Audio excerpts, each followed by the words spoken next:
নমস্কার বন্ধুরা। শীতকাল মানেই বাজারে রং বেরঙের সবজি, আর এই সবজির ভিড়ে যেটা খুব সহজেই চোখে পড়ে তা হলো ধপধপে সাদা মূলো এবং তার কচি সবুজ শাক। আমাদের বাঙালি বাড়িতে মূলো দিয়ে ডাল, ঘন্ট বা মূলো ভাজা খুবই জনপ্রিয়। কিন্তু আপনি বা আপনার পরিবারের কেউ যদি ক্রনিক কিডনি ডিজিজ বা সিকেডিতে আক্রান্ত থাকেন, তবে এই সাধারণ সবজিটা খাওয়ার আগে কিন্তু 10 বার ভাবতে হবে। মনে হাজারটা প্রশ্ন জাগে। মূলো কি ক্রিয়েটিনিন বাড়িয়ে দেবে? মূলোর শাকে কি পটাশিয়াম খুব বেশি? আজকের এই ভিডিওতে আমরা এই সমস্ত প্রশ্নের উত্তর খুঁজব খুবই স্পষ্টভাবে। আমরা আলোচনা করব মূলো এবং মূলোর শাক কিডনি রোগীদের জন্য কতটা নিরাপদ, কতটা পরিমাণে খাওয়া যাবে, এবং সবচেয়ে জরুরি কিভাবে রান্না করলে এর ক্ষতিকারক উপাদানগুলো কমিয়ে ফেলা সম্ভব। নমস্কার, আমার ইউটিউব চ্যানেলে আপনাদের স্বাগতম। আমি পিনাকি, বয়স 65, দীর্ঘদিনের সিকেডি ফাইটার। আমার অভিজ্ঞতাগুলো আপনাদের সামনে তুলে ধরছি যাতে আপনারাও উপকৃত হন। মূল বিষয়ে যাওয়ার আগে আমাদের ছোট্ট করে বুঝতে হবে কিডনি রোগীদের কেন সবজি বেছে খেতে হয়।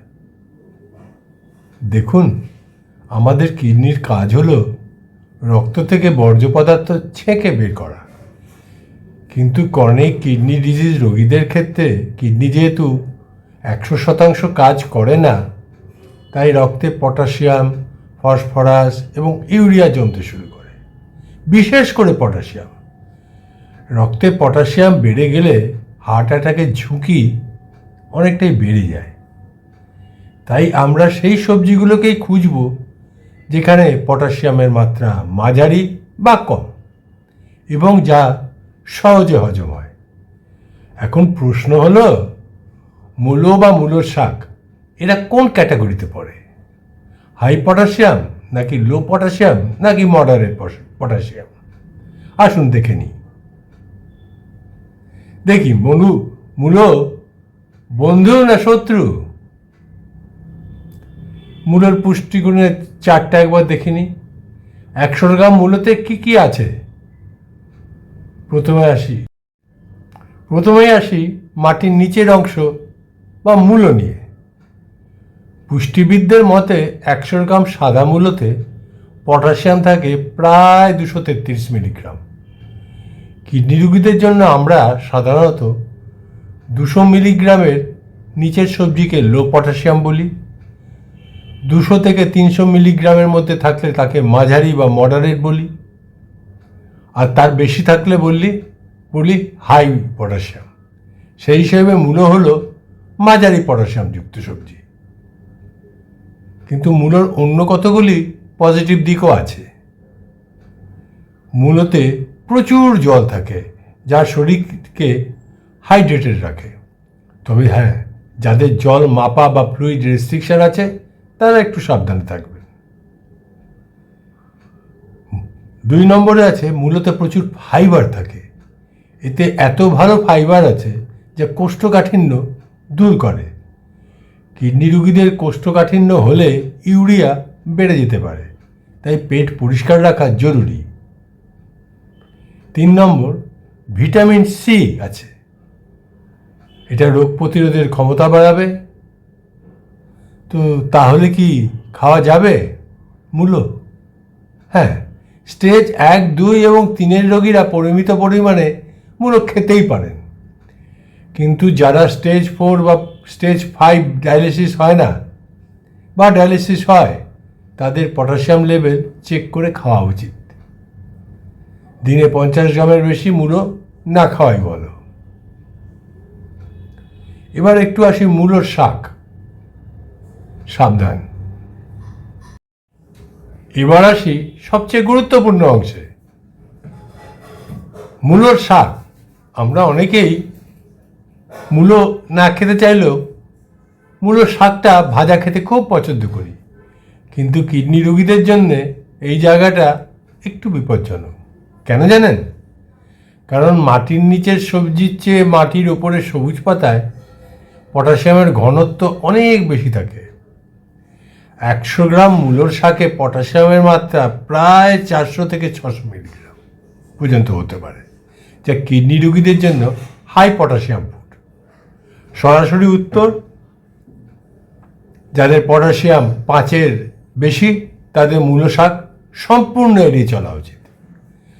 যাদের পটাশিয়াম নিয়ন্ত্রণে আছে, অর্থাৎ 4.5-এর নিচে আছে, তারা মাসে 1-2 বার বা সপ্তাহে 1 বার খুব অল্প পরিমাণে খেতে পারেন, কিন্তু অবশ্যই বিশেষ প্রক্রিয়ায় রান্না করার পর।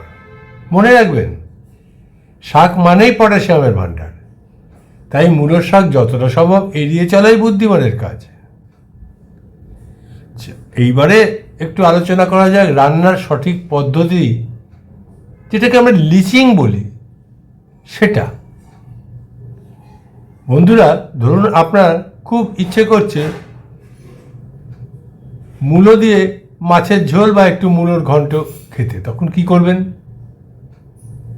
কিডনি রোগীদের জন্য সবজি রান্নার একটা গোল্ডেন রুল আছে, যাকে বলা হয় লিচিং বা পটাশিয়াম নিষ্কাশন পদ্ধতি। অবশ্য ফসফরাসও কিছুটা নিষ্কাশিত হয়। কিভাবে করবেন? ছোট ছোট টুকরো মূলোর খোসা ছাড়িয়ে খুব ছোট ছোট টুকরো করে কাটুন। যত ছোট টুকরো হবে পটাশিয়াম তত সহজে বেরিয়ে আসবে। এবার গরম জল নিন, একটি পাত্রে জল ফুটান, ফুটন্ত জলে মূলোর টুকরোগুলো দিয়ে দিন। 10-15 মিনিট, অন্তত 10 থেকে 15 মিনিট আর কি ফোটান, দেখবেন জলটা একটু ঘোলাটে হয়ে গেছে। জলটা ফেলে দিন। এবার এই সেদ্ধ মূলো দিয়ে আরেকবার ধুয়ে নিয়ে আপনি তরকারি বানান। এই পদ্ধতিতে প্রায় 40%, 30 থেকে 40 বলা যেতে পারে, পটাশিয়াম কমে যায়। মূলোর শাকের ক্ষেত্রেও এই একই নিয়ম, অর্থাৎ কুচি কুচি করে কেটে ভাপিয়ে জলটা চিপে ফেলে দিয়ে ভালো করে ধুয়ে নিয়ে আর একবার তারপরে রান্না করবেন, এবং লবণের ব্যবহার খুব কম করবেন। এইভাবে খেলে মূলো বলুন, মূলোর শাক বলুন, পটাশিয়াম অনেক কমে যাবে। এবার আসি, যেটা আমি তো নর্থ ইন্ডিয়ায় প্রায়ই দেখি, আমাদের বাঙালি ঘরেও হয়, শীতকালে ভাতের পাতে কাঁচা মূলোর স্যালাড অনেকেই খান। কিন্তু কিডনি রোগীরা কি কাঁচা মূলো খেতে পারবেন? উত্তর হলো না। এড়িয়ে চলাই ভালো। কাঁচা সবজিতে পটাশিয়ামের মাত্রা ইনট্যাক্ট থাকে, অর্থাৎ আপনি পুরো 233 মিলিগ্রাম পটাশিয়ামই খাচ্ছেন। তাছাড়া কাঁচা মূলো হজম করতে অনেক সমস্যা হয়, গ্যাস বা অ্যাসিডিটি হতে পারে। কিডনি রোগীদের পাচনতন্ত্র অনেক সময় দুর্বল থাকে, তাই সবজি সবসময় সেদ্ধ করে রান্না করে খাওয়াই নিরাপদ, অথবা সেদ্ধ করে আপনি স্যালাডে ইউজ করুন, এতে পটাশিয়ামও কমে, আবার হজমেও সুবিধা হয়। তাই স্যালাড হিসেবে কাঁচা মূলো না খেয়ে সেদ্ধ করা মূলো স্যালাডে খান বা তরকারিতে সেদ্ধ মূলো খান। তো এইবারে ভিডিওর শেষ পর্যায়ে চলে এসেছি। আসুন আজকের আলোচনার সারসংক্ষেপটা ছোট্ট করে একবার দেখে নিই। মূলো অর্থাৎ রুটটা মাঝারি পটাশিয়াম, লিচিং করে অর্থাৎ ভাপিয়ে জল ফেলে পরিমিত পরিমাণে খাওয়া যাবে। কিন্তু মূলোর শাক উচ্চ পটাশিয়াম, যাদের পটাশিয়াম লেভেল বেশি তারা সম্পূর্ণ এড়িয়ে চলুন। অন্যরা খুব সাবধানে ভাপিয়ে জল ফেলে দিয়ে অল্প খেতে পারে। কাঁচা মূলো কিডনি রোগীদের জন্য খাওয়া একদমই উচিত নয় বলবো। দিনে 30 থেকে 50 গ্রামের বেশি মূলো খাবেন না। সবজি ঘুরিয়ে ফিরিয়ে খান। রোগ যেমন কঠিন, নিয়ম মানলে জীবনটা ততটাই সহজ। শীতের সবজি উপভোগ করুন, কিন্তু অবশ্যই মেপে এবং সচেতনভাবে। আজকের ভিডিওটি ভালো লাগলে লাইক দিন এবং যাদের প্রয়োজন হবে এই ভিডিও তাদের সাথে শেয়ার করুন। আপনার যদি কিডনি ডায়েট নিয়ে আরও কোনো প্রশ্ন থাকে তাহলে বলুন, আমি আমার ভিডিওতে আলোচনা করব। এর পরের ভিডিও হবে আশা করছি মেথি শাক নিয়ে, কারণ এটাও অনেকের প্রশ্ন আছে। সুস্থ থাকুন এবং কিডনিকে সুস্থ রাখুন। দেখা হবে পরের ভিডিওতে।